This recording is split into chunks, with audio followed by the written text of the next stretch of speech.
గోదావరి జిల్లాలో సీఎం చంద్రబాబు పర్యటన కొనసాగుతోంది. హెలికాప్టర్లో వేమగిరికి చేరుకున్నారు చంద్రబాబు. కాటన్ బరాజ్ మరమ్మతు పనులకు శ్రీకారం చుట్టిన తర్వాత చంద్రబాబు నాయుడు మాట్లాడుతున్న లైవ్ మనం చూస్తున్నాం ధవళేశ్వరం నుంచి. మండలం లింగాల మండలం తయారయ్యే పరిస్థితి వచ్చింది అంటే మీరందరూ గుర్తుపెట్టుకోవాలి, ఏ నాయకుడైనా మంచి పనులు చేస్తే ప్రజల దశ దిశ మారుతుంది, మీ జీవన ప్రమాణాలు పెరుగుతాయి. నేను ఒక్కసారి మీరు గుర్తుపెట్టుకోండి, ఒకప్పుడు ఈ ప్రాంతంలో వరి పంట వేస్తే గిట్టుబాటు లేదని పంట హాలిడేగా కూడా మీరు డిక్లేర్ చేసిన రోజులు గుర్తుపెట్టుకోవాలి. ఆ తర్వాత నేను అప్పుడు తిరిగాను. ఈ రోజు నేను అడుగుతున్నా, ఇక్కడే నేను మీకు ధర రాలేదంటే ఇక్కడే బస చేసి తణుకులో 16 కిలోమీటర్లు పాదయాత్ర చేసి మీకు సంఘీభావాన్ని తెలియజేశా. ఈ రోజు నేను రైతాంగాన్ని అడుగుతున్నా, 24 గంటల నుంచి 48 గంటల్లో రైతు ధాన్యం ఇచ్చిన వెంటనే మీ అకౌంట్లో డబ్బులు వేసే బాధ్యత ఈ ప్రభుత్వం తీసుకున్నాం. నేను మా మిత్రుడు పవన్ కళ్యాణ్ గారు, జనసేన, తెలుగుదేశం పార్టీ, బీజేపీ 3 పార్టీలు కలిశాం. ఆ రోజు ఒకే మాట చెప్పాం, రాష్ట్రాన్ని పునర్నిర్మాణం చేయాలి, విధ్వంసం నుంచి వికాసం వైపు నడిపిస్తానని చెప్పాం. ఆ మాట నిలబెట్టుకున్నాం. సంక్షేమ కార్యక్రమాలు చరిత్రలో ఎప్పుడూ ఇవ్వని విధంగా ఒక తేదీ అంటే ఆ డేట్లో సంక్షేమ కార్యక్రమాలు ఇచ్చిన ప్రభుత్వం ఈ ఎన్డీఏ ప్రభుత్వం అని చెప్పి కూడా నేను మీకు తెలియజేస్తున్నా. మొన్ననే అన్నదాత సుఖీభవ ఇచ్చాం. ఈ నెల మళ్ళా సిద్ధమయ్యాం. మా ఆడబిడ్డలకి తల్లికి వందనం కింద ఎంతమంది పిల్లలుంటే అంతమందికి 15,000 రూపాయలు మీ అకౌంట్లో వేసే బాధ్యత ఈ ప్రభుత్వం తీసుకుంటున్నాం. మొదలు తారీఖున పేదల సేవ 4,000, 6,000, 10,000, 15,000 నేను ఛాలెంజ్ చేసి అడుగుతున్నా.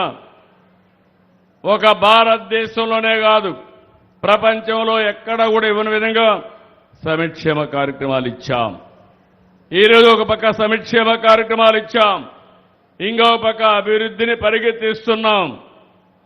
ఏదైతే గోదావరిలో మీరు చూస్తే ఆ రోజు ఏదైతే అతి విలువైన డయాఫామ్ వాల్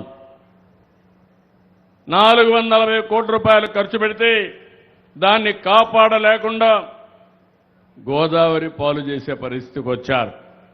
ఈరోజు మళ్ళీ 990 కోట్లు పెట్టాం. పని పూర్తయింది. ఇప్పటికి 89% పనులు పూర్తయినాయి. నేను ఈరోజు హామీ ఇస్తున్నా, రేపు మార్చి లోపల పనులు చేసి నిర్వాసులందరూ ఆనందంగా ఉండేట్టుగా చేసి ఆ ప్రాజెక్టును జాతికి అంకితం చేస్తామని మరొక్కసారి మీ అందరికీ విజ్ఞప్తి చేస్తున్నా. అలాంటి విలువైన ప్రాజెక్టు దీనికోసం మీరు చూస్తే 2 ఏళ్లలో 24,000 కోట్ల రూపాయలు సాగునీటి కోసం ఖర్చు పెట్టాం. మొన్నే తుంగభద్ర గేట్స్ కుట్టుకోబోతే 36 గేట్లు మళ్ళీ రిపేర్ చేసి అవన్నీ కూడా పూర్తి చేశాం. ఇప్పుడే పట్టిసీమ విషయం చెప్పాను. ఈ పట్టిసీమ వల్ల జీవితాలు మారిపోయే పరిస్థితి వచ్చింది. 12 ఏళ్లకు ఒకసారి గోదావరి పుష్కరాలు వస్తాయి. 2 పుష్కరాలు నేనే చేశా ముఖ్యమంత్రిగా. మళ్ళీ 3వ పుష్కరాలు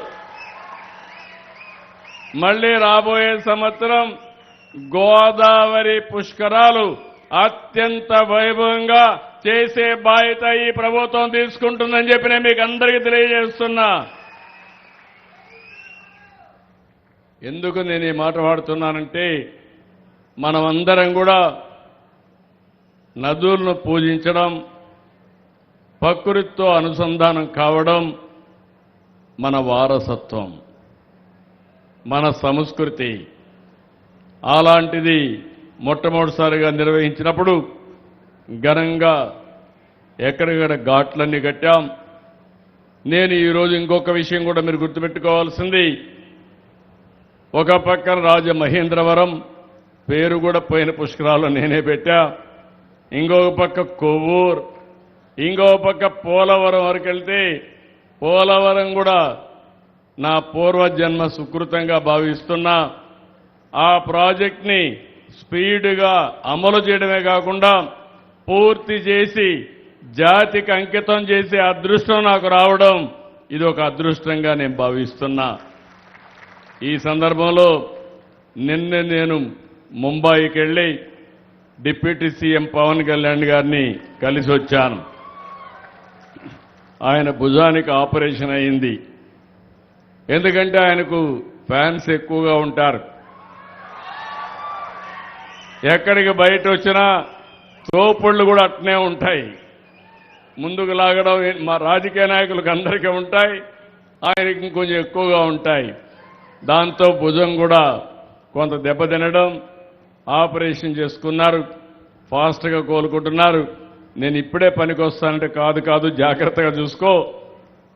రాజకీయం ముఖ్యం, అదే సమయంలో ఆరోగ్యం కూడా ముఖ్యం. ఆరోగ్యం బాగుంటే ఇంకా బాగా పనిచేసే అవకాశం వస్తుందని చెప్పాను. తొందరలోనే ఇంకా ఒక 3 రోజులు అక్కడే ఉండాలి.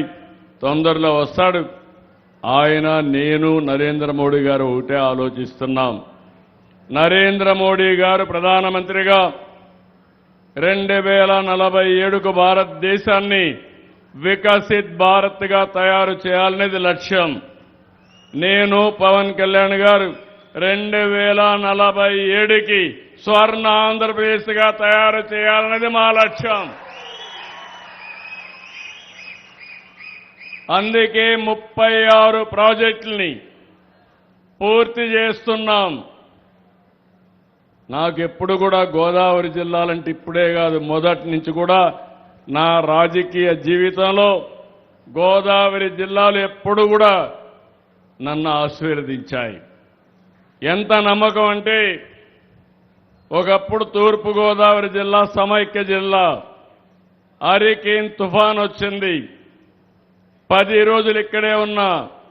మళ్లీ పునరావాసం కల్పించి మిమ్మల్ని అందరినీ బాగా చేసిన తర్వాతనే తిరిగి హైదరాబాద్ సెక్రటరియట్కి వెళ్ళాను. ఇక్కడే రాజమండ్రి ఆర్డీఓ ఆఫీసే నా సెక్రటరియట్ ఆ రోజు. అది చేస్తే 21 అసెంబ్లీ సీట్లు వస్తే 99లో 20 అసెంబ్లీ సీట్లు గెలిపించిన ఏకైక జిల్లా గోదావరి జిల్లా.